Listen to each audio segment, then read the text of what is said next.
രസം ഉണ്ടാകുന്ന എങ്ങനെയാണ്? രസം ഉണ്ടാവുകയല്ലോ, ഉണ്ടാക്കുകയല്ല.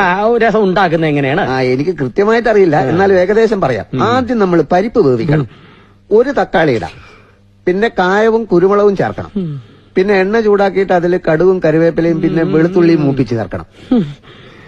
അത്ര ബുദ്ധിമുട്ടണമെന്നില്ല. രസമുണ്ടാക്കാനുള്ള പൊടി കടയിൽ കിട്ടും, പാക്കറ്റില്. അത് കിട്ടും. മിസ്റ്റർ, ഞാൻ നവരസങ്ങളെ കുറിച്ചാ പറയുന്നത്. ഇയാളൊരു മാരിമാടോ ശൃംഗാരം ചെയ്യൂ. ഇങ്ങനെയാണോ ഞാൻ കാണിച്ചത്? ഇത് പശു ചാണകം ഇടുമ്പോഴുള്ള ഭാവമാണ്. ഞാൻ കാണിച്ചതുപോലെ ഒന്നുകൂടെ കാണിക്കൂ. എന്തിനാണോ ശൃംഗാരത്തിന് ശരീരം മുഴുവനിട്ട് ഇളക്കുന്നത്? നാട്യശാസ്ത്രത്തിൽ എന്താ പറഞ്ഞിട്ടുള്ളത്? നാട്യശാസ്ത്രത്തിൽ ഭരതമുനി എന്താ പറഞ്ഞിട്ടുള്ളതെന്ന്?